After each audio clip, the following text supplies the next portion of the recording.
Hello नमस्कार बच्चों, कैसे हो आप। आशा करता हूँ आप सभी खुश होंगे, स्वस्थ होंगे और मस्त होंगे। मैं रिंकू आप सभी का आपके अपने परिवार math with Rinku YouTube channel पर आप सभी का हार्दिक स्वागत करता हूँ। तो दोस्तों, आज हम कक्षा 11 मैथ की क्लास लेकर आए हैं, जिसमें हम एक्सरसाइज करेंगे 12.1। 12.1 जो है हमारी एक्सरसाइज है, और जो हमारा टॉपिक है इसमें वो सीमा और अपकलज। इससे पहले जो है हमने एक वीडियो से पहले हमने बनाई थी, तो जिसमें हमने 1 से लेकर 7 तक के क्वेश्चन करे थे और इसका कुछ इंट्रोडक्शन पार्ट भी देखा था। अब जो है क्वेश्चन नंबर हम 8 करेंगे। तो 8वां क्वेश्चन देखो इस प्रकार से है। लिमिट x टेंडिंग टू 3 और x की घात 4 माइनस के 81 बटे 2x की घात 2 माइनस के 5x माइनस के 3, ये हमारा सवाल है।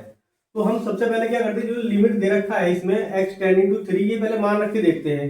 यदि ये मान रखने में देखते हैं कितना आता है पहले। अगर ऐसे डायरेक्ट हो जाता है तो ठीक है, नहीं तो फिर जो है दूसरे तरीके से करते हैं। तो हमने क्या लिखा, देखो यहाँ पर इसका मान रखा हमने, तो हम यहाँ लिखेंगे हल। अब देखो लिमिट x टेंडिंग टू 3, फिर है x की घात 4 माइनस के 81 बटे 2x की घात 2 और माइनस के 5x माइनस के 3, फिर बराबर जहां पर x टेंडिंग टू 3 है, x टेंडिंग टू जो है 3 है, तो जहां भी x लिखा है वहां 3 लिख देंगे। तो यहाँ पर हमने 3 लिखा और 3 की घात जो है यहाँ पर आ गई 4 माइनस के 81 बटे, अब यहाँ पर भी देखो जहां भी x है वहां 3 लिख देंगे। तो 2 गुणा और यहाँ x की घात 2 में 2, यहाँ पर आ जाएगा 3 की घात 2, यहाँ लिख देंगे हम 3 की घात 2 और माइनस के 5 गुणा 3 और माइनस के 3 बराबर। अब देखो ऊपर जो है, देखो 3 की घात 4 का मतलब क्या होता है, 81 होता है। यहाँ हो जाएगा 81 माइनस के 81, 3 को जो है 4 पर खोलेंगे तो 81 आ जाएगा बटे, यहाँ पर देखेंगे कितना आएगा अभी 2 गुणा, तो देखो यहाँ पर हो जाएगा 9, 3 का बल 9, 9 दूनी 18 और 18 माइनस, यहाँ पर डायरेक्ट लिख रहे हैं हम 18 माइनस, यहाँ पर देखो कितना हो जाएगा 5 या 15, तो 15 तो ये वाले हैं आपके माइनस के 3 ही है, तो माइनस के 18 हो जाएंगे ये भी। 5 के 15 माइनस के 3 और माइनस के 15, तो माइनस के 3 माइनस के 15 माइनस के 18 हो गए। अब देखेंगे हम यहाँ पर कि ये तो जो है ये भी 0 हो गया और ये भी 0 हो गया, मतलब ऊपर भी 0 आ गया नीचे भी 0 आ गया। तो ऊपर भी 0 है नीचे भी 0, तो ये हमारी अपरिभाषित जो है फॉर्म आ चुकी है, मतलब यहाँ से इस सवाल इस तरीके से ये सवाल नहीं हो पाएगा। अब हम क्या करेंगे, हम लिखेंगे क्योंकि यह अपरिभाषित है, या इनडिटरमिनेट फॉर्म बोलते हैं इसको इंग्लिश में, इनडिटरमिनेट फॉर्म है। हमारी कुछ फॉर्म होती है, जैसे 7 इनडिटरमिनेट फॉर्म होती है टोटल, वो आपको लिखवा देंगे। तो भी जो 7 फॉर्म होती है, जैसे कि 0 बटे 0 होता है, या फिर होती है इन्फिनिटी बटे इन्फिनिटी, है ना, या 1 बटे 0, ये कुछ फॉर्म होती है इस प्रकार से। तो इनको हम सब इनडिटरमिनेट फॉर्म बोलते हैं, अपरिभाषित बोलते हैं।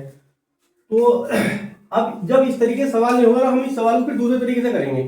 कैसे करेंगे देखेंगे। तो हम ये लिखेंगे यह है, क्योंकि यह अपरिभाषित है, अपरिभाषित, क्योंकि यह अपरिभाषित है, इसलिए क्या होगा, देखो हमने क्या लिखा, जो लिमिट लिखी थी सवाल हमने पहले ऐसे उतार लिया, x टेंड्स टू 3, x की घात 4 माइनस के 81 बटे और 2x की घात 2 माइनस के 5x और माइनस के 3। तो हमें देखेंगे जो नीचे वाली संख्या है ये हमारी द्विघात समीकरण लग रही है। तो हम क्या करेंगे, पहले इस द्विघात समीकरण को पहले हम हल करेंगे अलग को रफ पेपर पर, और रफ पे हमें करके दिखानी है।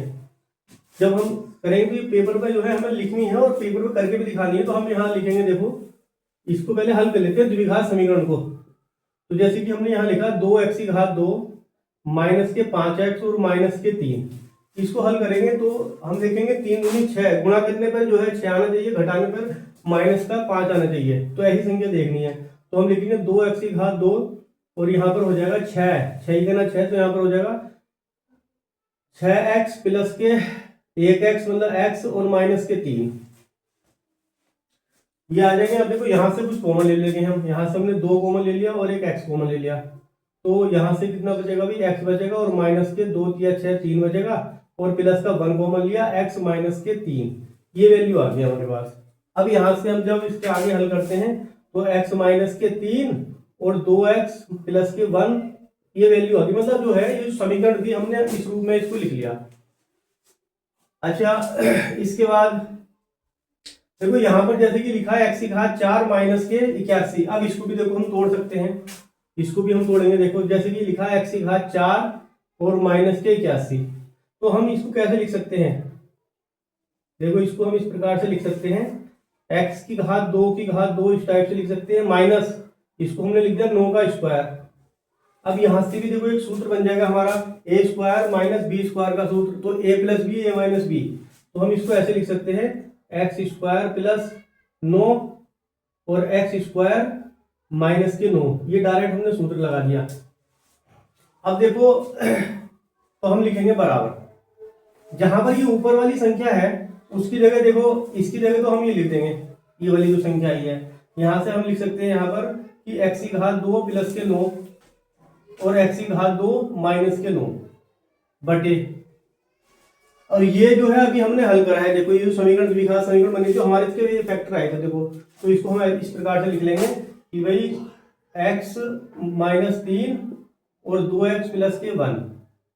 अब देखो इसमें क्या करेंगे हम, जो ये ऊपर वाली संख्या लिखी है x की घात 2 माइनस 9, अब इसके द्वारा एक बार और फैक्टर हो जाएंगे, मतलब इसके तो नहीं होंगे लेकिन इसके फैक्टर दोबारा से हो जाएंगे। तो x की घात 2 और माइनस के 9 को हम क्या लिख सकते हैं, हम लिख सकते हैं x प्लस 3 और x माइनस 3, ये लिख सकते हैं।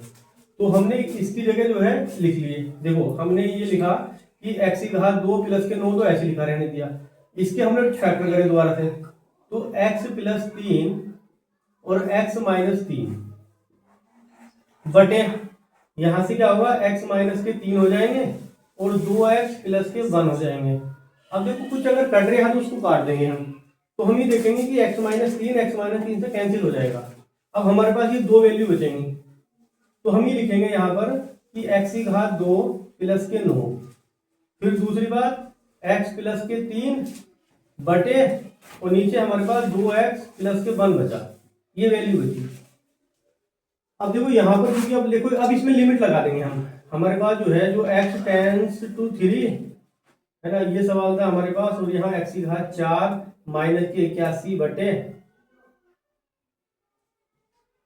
अब देखो यहाँ पर हमारे पास क्या हो गया था, 2x की घात 2 माइनस के 5x और माइनस के 3 बराबर ये वैल्यू आ गई। अब हम क्या करेंगे, इसमें लिमिट लगा देंगे, जहां भी x लिखा है वहां पर 3 लिख देंगे हम। अब वो लिमिट अब अप्लाई कर देते हैं इसके आगे, तो जो हम इसमें लिमिट लगाएंगे x की जगह हम 3 लिखेंगे, तो जैसे यहाँ पर लिखा हमने 3 का हमने स्क्वायर कर दिया और प्लस के 9, और यहाँ पर भी आ जाएगा देखो इस वाले को, तो यहाँ पर लिखा हमने 3 प्लस के 3, अब बटे नीचे हम देखेंगे 2 गुणा 3 और प्लस के 1, तो हम ये देखेंगे देखो 3 का स्क्वायर कितना आ जाएगा अभी 9 प्लस के 9, और यहाँ से आ जाएगा 6 और बटे में आ जाएगा 7, तो हम ये कह सकते हैं 9 और 9 कितने होते हैं 18, तो 18 गुणा 6 बटे 7, और 18 पंजे 90, 18 छंग 108, तो यहाँ पर आ जाएगा 108 बटे 7, और यही सवाल का आंसर हो जाएगा। अब देखो इस प्रकार से लिमिट हमने लगा दी, अब ये आंसर आ गया हमारा। चलिए आगे बढ़ते हैं, देखो भाई सवाल नंबर 9 करते हैं, और सवाल नंबर 9 ये है कि limit x tending to 0 ax plus B बटे cx प्लस 1। तो देखो इसको हम हल करते हैं, तो सबसे पहला काम तो ये है, जैसे कि x टेंड्स टू 0 दे रखा है, तो पहले तो हम x की जगह 0 ही रखेंगे, पहला काम यही करके देखना है हमें। यदि इनडिटरमिनेट फॉर्म अगर हमारी आती है तो फिर हम आगे दूसरा तरीके से करना होगा। तो देखो इसमें पहले हम यही मान रख के देखते हैं, तो सबसे पहले तो देखो यहाँ पर जो है ये जो है हमारे दो फंक्शन हो गए, इसको पहले अलग अलग करके लिखेंगे हम, तो हमने इसको ऐसे लिखा लिमिट x टेंड्स टू 0, और ऊपर वाला फंक्शन हमने लिख लिया पहले, और बटे फिर नीचे वाला हम लिखेंगे लिमिट x टेंड्स टू 0 और cx प्लस के 1, मतलब दोनों को हमने अलग अलग कर लिया, भाग वाला नियम लग जाएगा, ऊपर का जो एक फलन है एक नीचे वाला फंक्शन है, दोनों को हमने अलग अलग करके भाग कर दिया बराबर। अब देखो यहां पर लिख देना हल। अब देखो ऊपर वाला जो, अब देखो ऊपर वाले में जो है ना x टेंड्स टू 0 रखते हैं, मतलब x की जगह 0 रखेंगे, तो यहाँ पर a गुणा 0 हो जाएगा प्लस के b बटे, यहाँ पर देखेंगे c गुणा 0 और प्लस के 1, तो हम देखो यहां से देखेंगे ये तो हो गया 0, तो ये हो जाएगा 0 प्लस के b बटे 0 प्लस के 1, मतलब b बटे 1 बराबर b। तो इसका देखो यहाँ पर हमारा जीरो इनडिटरमिनेट फॉर्म नहीं बनी है, यहाँ पर अपरिभाषित फॉर्म नहीं बन रही है, तो बस यही हमारा आंसर हो जाएगा। यहाँ पर यही आंसर है इस सवाल का, बस बी जो है इस सवाल का सही जवाब है। चलिए आगे बढ़ते हैं। देखो क्वेश्चन नंबर 10 करते हैं। इस क्वेश्चन समझने से पहले देखो हम कह रहे थे कि कुछ हमारी इनडिटरमिनेट फॉर्म होती है, तो ये 7 जो है फॉर्म होती है इनडिटरमिनेट फॉर्म, इनको हम बोलते हैं अपरिभाषित, जो हमारी अपरिभाषित रूप। तो ये होती है जैसे 0/0 आ जाता है, या इन्फिनिटी बटे इन्फिनिटी, फिर होता है इन्फिनिटी माइनस इन्फिनिटी, 0 गुणा इन्फिनिटी, या 0 की घात 0, 0 की घात यदि 0 है, या फिर इन्फिनिटी की घात 0 है, या 1 के ऊपर इन्फिनिटी आपने घात लगा दी। तो ये जो 7 फॉर्म होती है इनडिटरमिनेट फॉर्म होती है ये।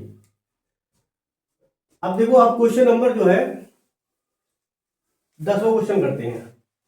तो 10वां क्वेश्चन देखो क्या है कि लिमिट z टेंडिंग टू 1 और z की घात 1/3 माइनस के 1 बटे z की घात 1/6 और माइनस के 1। अब देखो यहाँ पर हम लिखेंगे इसका हल, जो सवाल में हमें लिखा है, सवाल के ऊपर लिख लेते हैं। हम लिखेंगे z limit z tending to या z टेंड्स टू 1, फिर लिखेंगे z की घात 1/3 माइनस के 1 बटे z की घात 1/6 और माइनस के 1। तो सबसे पहले z टेंडिंग टू 1 है, z टेंड्स टू 1 है, तो z की जगह पहले 1 रख के देख लेते हैं कितना आता है। तो z की जगह अगर हम 1 रखते हैं तो यहाँ लिखेंगे 1 और 1 के ऊपर घात कितनी हो जाएगी, 1/3 हो जाएगी और माइनस के 1 बटे, फिर इसी प्रकार से यहाँ 1 है, 1 के ऊपर घात 1/6 और फिर माइनस के 1। अब देखो होता क्या है कि एक के ऊपर कितनी भी घात हो तो आंसर तो एक ही आना है, एक के ऊपर कुछ भी घात है तो वो तो एक ही रिजल्ट देगा, और फिर माइनस के 1 बटे 1 माइनस के 1। तो यहाँ से क्या आ गया, 0/0 आ गया। तो हमारी जो है इनडिटरमिनेट फॉर्म बन गई, जैसे कि ये फॉर्म हमारे पास लिखी हुई है। तो ये सवाल हम तो दूसरे तरीके से हल करेंगे, क्योंकि ये हमारी अपरिभाषित फॉर्म बन गई। तो यहाँ लिखेंगे क्योंकि यह अपरिभाषित है, अपरिभाषित है या इनडिटरमिनेट फॉर्म है, अपरिभाषित है, अपरिभाषित है। जब अपरिभाषित है तो अब इसको दूसरे तरीके से हल करते हैं। देखो तो इसलिए हमने लिखा लिमिट z टेंड्स टू 1 और z की घात 1/3 माइनस के 1 बटे z की घात 1/6 और माइनस के 1। अब देखो हमें इसमें दूसरा तरीका अपनाना है कि दूसरे तरीके से हम कैसे इसको हल करेंगे। तो देखो जैसे कि हमारे पास जो है देखो नीचे 1/6 आ गया है, ऊपर जो है लिखा है 1/3 लिखा है, तो हम ऐसा कुछ सोचना पड़ेगा कि जिससे 1/6 आ जाए, ऊपर भी देख लेते हैं। तो यदि हम ऐसे कर दें, देखो इसको जैसे ये लिखा है कि z की घात, यदि हमने लिखा 1/3, z की घात 1/3 जैसे लिखा है ये 1/3 का, यदि 1/6 करो इसको 1/6, क्योंकि नीचे 1/6 लिखा है ना, तो हमने ये सोचा कि z की घात 1/6 का यदि हम वर्ग कर दे और फिर माइनस का 1 ऐसे लिखा रहे, दूसरी हमने z की घात 1/3 को हमने z की घात 1/6 लिख दिया, फिर उसका वर्ग कर दिया और बटे z की घात 1/6 और माइनस का 1 ऐसे लिखा रहेंगे। अच्छा हम ऐसा क्यों कर रहे हैं वो समझते हैं। पहले z की घात 1/6 का हमने वर्ग करा, इसका मतलब समझते हैं होता क्या है। देखो जैसे कि हमने z लिखा, z की घात 1/6 है, इसका हमने वर्ग कर दिया, तो मतलब ये हुआ कि z की घात 1/6 फिर z की घात 1/6। तो यहां से क्या होगा कि गुणा में घातें जुड़ती है, तो z की घात कितनी हो जाएगी, 1/6 और 1/6 को जोड़ेंगे तो कितना आ जाएगा भाई, 2/6 आ जाएगा। तो ये जब इसको हल करेंगे तो ये आ जाएगा z की घात 1/3, मतलब ये 2 का 2 और 2 3 6 इससे कट जाएगा। तो 1/3 का मतलब यहाँ से जब इसका वर्ग करेंगे तो ये z की घात 1/3 ही आ जाएगा। तो z की घात 1/3 को हम जो है z की घात 1/3 को z की घात 1/6 का वर्ग लिख सकते हैं। तो इसलिए जो है हमने इसको तोड़ के लिख दिया इस प्रकार से, जब वर्ग करेंगे तो ये वैल्यू आएगी। तो z की घात 1/3 की जगह हमने z की घात 1/6 का वर्ग लिख दिया। अब क्या होगा, यहाँ से देखेंगे, यहाँ से हम ये चीज देखेंगे कि इसको पूरे फंक्शन को देखो, इसको हमने ऐसे लिख लिया कि z की घात 1/6 का तो ये स्क्वायर है, ये 1 है, ये जो है हमारा 1 है, ये 1/6 का क्या है, ये स्क्वायर है, और ये 1 लिखा तो माइनस के 1 का स्क्वायर कर दो और बटे नीचे की संख्या ऐसी लिखी रहने दो, जेड की घात 1/6 और माइनस के 1। अब देखो यहाँ हो जाएगा ए स्क्वायर माइनस बी स्क्वायर का सूत्र लगा लेंगे। तो ए स्क्वायर माइनस बी स्क्वायर का सूत्र क्या होता है, ए प्लस बी ए माइनस बी, मतलब एक बार जोड़ के लिख देंगे एक बार घटा के लिख देंगे। तो हमने इसको ऐसे लिख दिया कि जेड की घात 1/6 प्लस के 1 फिर बटे जेड की घात 1/6 और फिर माइनस के 1 और बटे नीचे वाली संख्या ऐसे लिख देंगे जेड की घात 1/6 और माइनस के 1। तो हम ये देखेंगे दो संख्या ये वाली जो है ना ये कैंसिल हो जाएंगी, दोनों एक जैसी है ऊपर और नीचे, तो ये कैंसिल होगी। हमारे पास एक ही संख्या बचती है, हमारे पास संख्या ये बचती है कि जेड की घात 1/6 प्लस के 1, ये संख्या बचती है हमारे पास। अब क्या करेंगे, देखो यहाँ पर लिखा है लिमिट जेड टेंड्स टू 1, तो जेड की जगह हम 1 रख देते हैं। अब जो है इसमें हमने जेड की जगह 1 रख दिया, जब हम जेड की जगह 1 रखेंगे तो कितना प्राप्त होगा हमें, तो यहाँ पर हमें प्राप्त होगा जेड की जगह हमने 1 लिखा और 1 के ऊपर 1/6 घात और प्लस के 1। तो हम ये कह सकते हैं यहाँ से बराबर, देखो 1 के ऊपर कुछ भी घात लगी हो तो रिजल्ट तो 1 ही आना है, तो 1 + 1 बराबर 2, इस सवाल का आंसर हो जाएगा। ये इस सवाल का जो है आंसर हो जाएगा।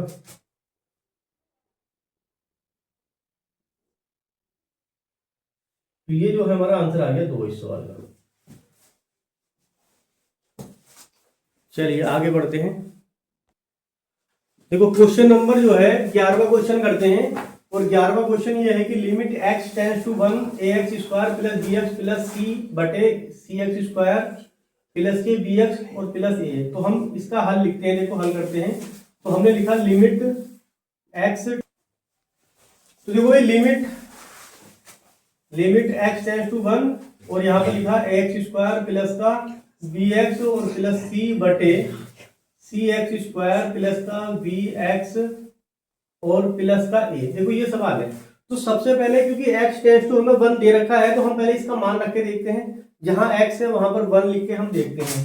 तो हम लिखेंगे बराबर, तो a हमने ऐसे लिख दिया और 1 का स्क्वायर कर दिया, क्योंकि x टेंड्स टू 1 है ना, जहां पर x है वहां पर 1 लिख देंगे और प्लस b, और b की गुणा हमने 1 से कर दी और प्लस के c बटे में आ जाएगा भाई c गुणा 1 का स्क्वायर और प्लस का b और गुणा 1 और प्लस का a। तो हम ये देखेंगे कि यहां से तो बनेगा हमारे पास a प्लस b और प्लस के c बटे c प्लस के b और प्लस का a। तो इसको सही करके लिख लेंगे। हमने लिखा a plus b plus c, तो ऐसे लिखा रहने दो भाई। इनको नीचे वाली जो संख्या लिखी है इनको क्रम से लिख लेते हैं, मतलब हमने a वाले को शुरू में लिख लिया, सब प्लस में है, और है ना a plus b plus c लिख लिया, ठीक। अब हम ये देखेंगे कि संख्या सेम है तो ये पूरी संख्या एक दूसरे कट जाएगी, तो बराबर 1, और जो कि हमारा जो है ये आंसर है, क्योंकि इनडिटरमिनेट फॉर्म नहीं बनी है यहाँ पर, तो यही आंसर हो जाएगा। चलिए आगे बढ़ते हैं। देखो क्वेश्चन नंबर 12 करते हैं, और ये हमारा क्वेश्चन नंबर 12 है। तो इसको देखो आइए हल करते हैं। पहले यहाँ पे लिखेंगे हल, तो जब हम हल लिखेंगे तो यहाँ लिखेंगे limit x tends to -2 1/x plus 1/2, फिर इसका बटे है और यहाँ पर लिखा है x + 2। तो हम देखो इसमें जो है पहले क्या लगाते हैं, सूत्र लगाते हैं। इसमें अपना सूत्र कौन सा, मतलब एक फंक्शन ये है, एक फंक्शन ये है भाग वाला, तो ऊपर का हम लिमिट दोनों जगह लगा देंगे। हमने लिखा है यहाँ लिमिट, और लिमिट यहाँ पर हम लिख दिया x टेंड्स टू -2 और 1/x प्लस 1/2, फिर बटे यहाँ पर हमने लिखा लिमिट x टेंड्स टू -2 और x प्लस के 2 बराबर। अब देखो यहाँ पर जहाँ x लिखा है वहां -2 लिखना है हमें, तो हमने लिखा 1/x की जगह आ जाएगा -2 प्लस 1/2 और बटे यहाँ पर आ जाएगा x की जगह -2 और प्लस के 2। तो हम ये देखेंगे भाई ये इससे कट गया, ये इससे कट गया, 0/0 आ गया। तो ये तो 0/0 हमारा इनडिटरमिनेट फॉर्म आ गई, मतलब अपरिभाषित रूप आ गया। तो हम क्या करेंगे, इसको दूसरे तरीके से हल करेंगे। तो हम लिखेंगे ये बात कि चूंकि यह अपरिभाषित रूप है, ये चूंकि यह अपरिभाषित रूप है, यह इनडिटरमिनेट फॉर्म है, इसलिए हम इसको दूसरे तरीके से करेंगे। इसलिए है ना, इसलिए लिमिट x टेंड्स टू -2 और 1/x प्लस 1/2 फिर बटे x प्लस के 2, ये सवाल है। अब इसके आगे देखो हम हल करते हैं। तो हम क्या करते हैं कि ये जो सवाल दे रखा है, जैसे 1/x लिख रखा है, देखो समझो 1/x लिखा है प्लस 1/2 लिखा है, हम इसको पहले हल करते हैं। इन दोनों का अगर हम एलसीएम लेते हैं 2x आ जाएगा, तो हमने 2x लिख दिया। तो अब इनको हल करेंगे तो यहाँ पर 2 आ जाएगा और यहाँ पर x आ जाएगा, तो ये आ जाएगी वैल्यू। तो हम इसको देखो हमने लिखा है ये, अब इसको हम डायरेक्ट कर रहे हैं हल। देखो तो यहाँ पर जो है हम इसको ये लिख सकते हैं 1/x।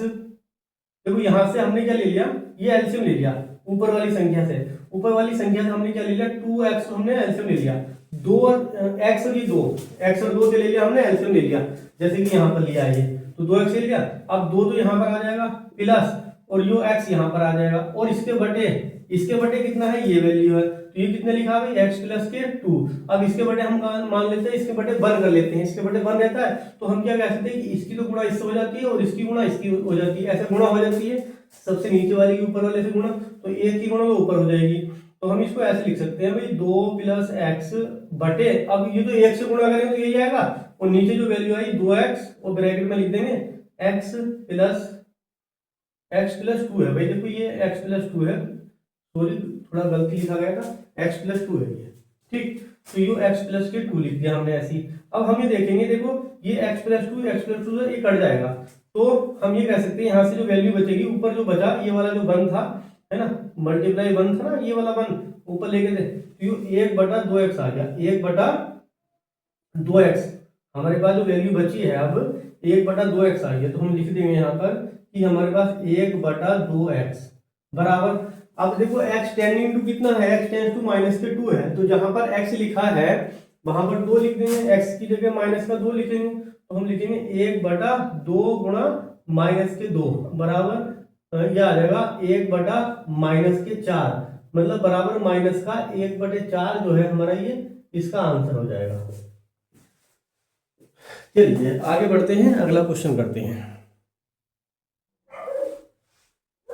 देखो क्वेश्चन नंबर 13 समझते हैं, ये हमारा क्वेश्चन है, क्वेश्चन नंबर 13, और यहाँ पर लिखा है देखो साइन, लिमिट पहले लिखेंगे लिमिट x टेंडिंग टू 0, और ये लिखा है साइन ax बटे bx। अब यहाँ पर देखो कल साइन के पदों में हमने एक आपको सूत्र लिखवाया था, उस सूत्र से हम इस सवाल को हल करेंगे। पहले वो सूत्र लिख लेते हैं।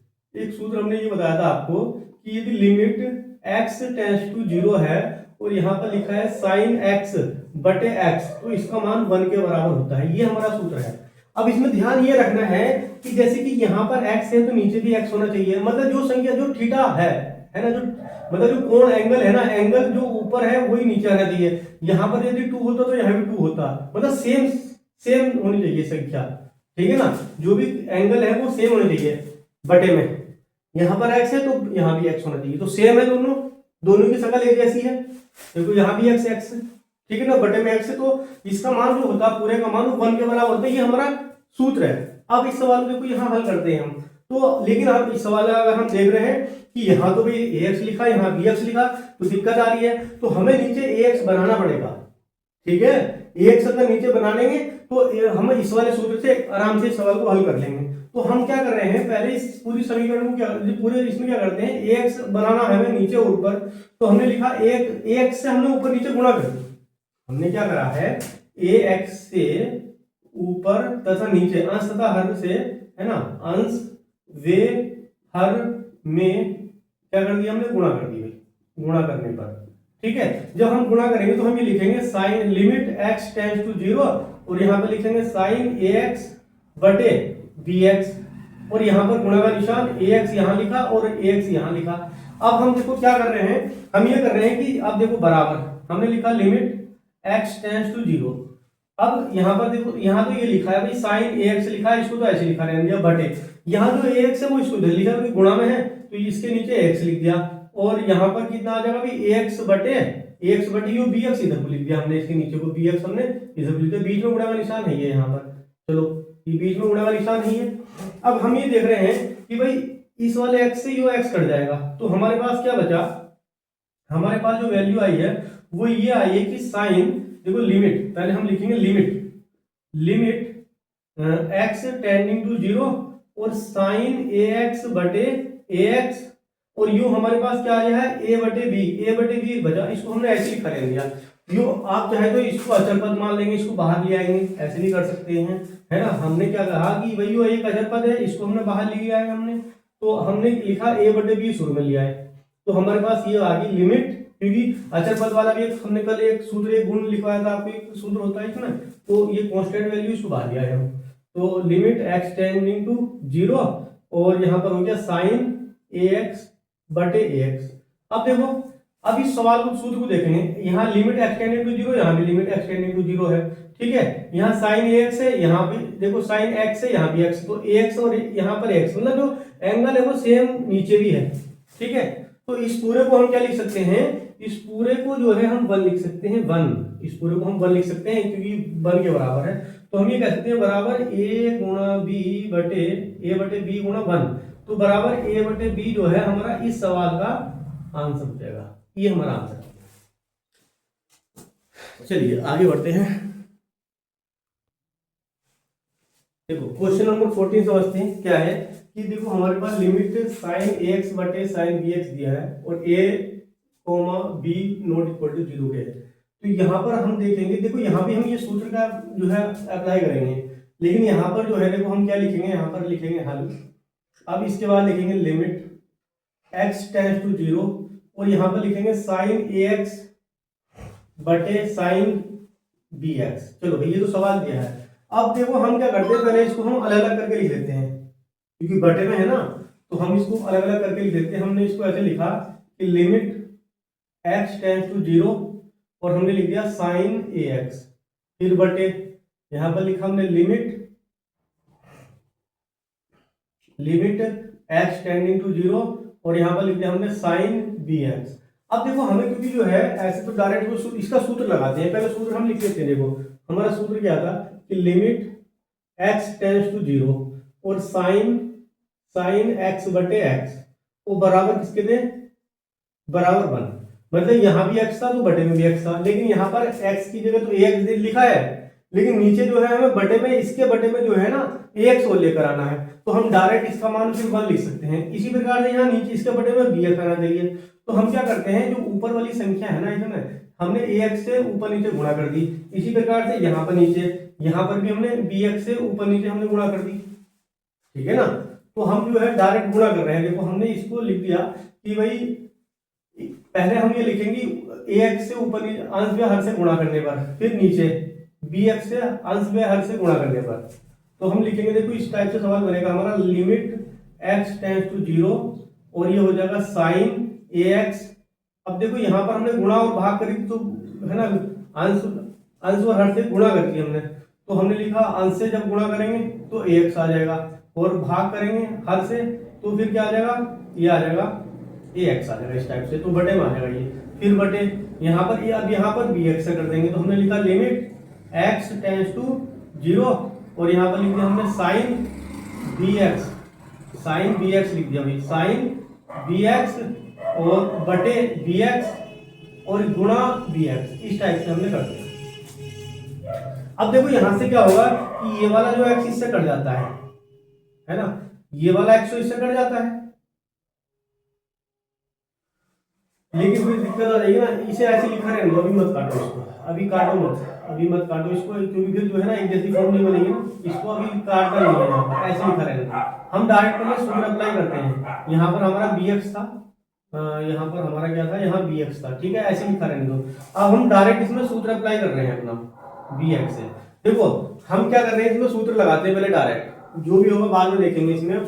तो हम ये देखेंगे, ये सूत्र है हमारे पास कि लिमिट x टेंड टू 0, ये लिखा, यहाँ पर था ax, ठीक, तो यहाँ पर जैसे कि x था तो यहाँ भी x लिखा, x की जगह आपके ax है और इसका मान, तो इस पूरे का मान जो है ना, इस पूरे का मान कितना हो जाएगा, इस पूरे का मान हो जाएगा 1, तो इसको हमने लिख दिया 1 गुणा ax बटे, इसी प्रकार से इस पूरे का मान कितना हो जाएगा 1, तो 1 गुणा bx हो जाएगा, ये वैल्यू हो जाएगी हमारे पास।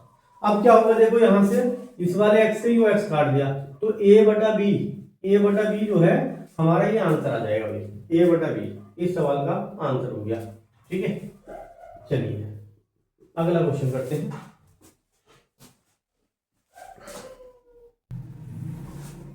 देखो क्वेश्चन नंबर हम 15 देखेंगे। 15वां जो क्वेश्चन है वो इस प्रकार से है कि लिमिट एक्स टेंडिंग टू पाई। तो हम यहाँ लिखेंगे जो हल इसका हम कर रहे हैं कि भाई limit x tending to pi sine pi minus के एक्स बटे पाई और ब्रैकेट में लिख देंगे पाई माइनस एक्स। ये सवाल है हमारे पास।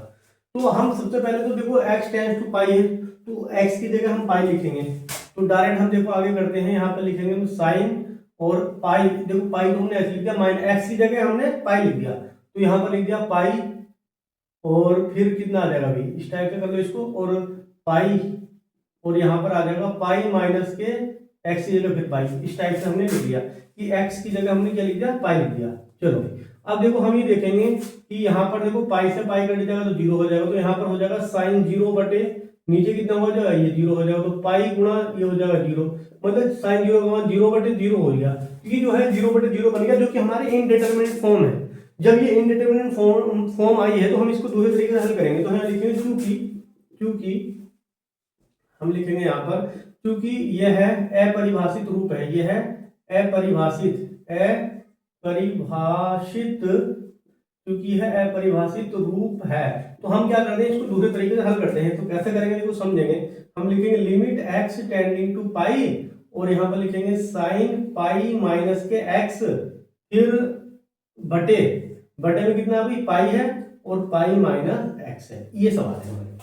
अब हम ये देखेंगे कि जो हमने सूत्र लिखा था, हमारा जो सूत्र था, देखो हमने लिखा जो सूत्र था उस सूत्र का हम देखो यूज करेंगे। क्यों करेंगे, क्योंकि यहाँ देखो साइन आ गया है और यहाँ जो थीटा वाली वैल्यू दोनों सेम दिखाई दे रही है। यहाँ एक्स था तो एक्स की जगह ये पूरी वैल्यू दिखाई दे रही है। तो देखो अगर हम सूत्र की बात करें तो सूत्र क्या था हमारे पास, limit x tending to zero और साइन एक्स बटे एक्स और बराबर होता था 1 के।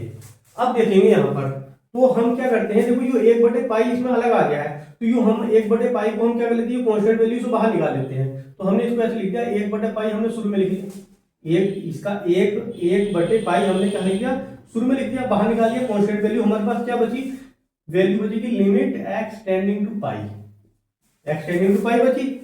और फिर हमने यहाँ पे लिख दिया साइन पाई माइनस के एक्स और बटे पाई माइनस एक्स, क्योंकि इसका ये पाई था वो हम शुरू में लिया है, यहाँ बाहर निकाल लिया हमने उसको। तो ये कांस्टेंट वैल्यू तो हमने बाहर निकाल लिया अचल पद वाला सूत्र से। अब देखो अब ये हमारे पास ये वैल्यू बनेगी। अब हम ये देखेंगे कि वो साइन एक्स, तो यहाँ पर साइन एक्स की जगह पाई माइनस एक्स है, एक्स की जगह पाई माइनस एक्स है, तो कोई दिक्कत नहीं है। लेकिन अब देखो यहाँ एक्स टेंडिंग टू जीरो है और यहाँ एक्स टेंडिंग टू पाई है।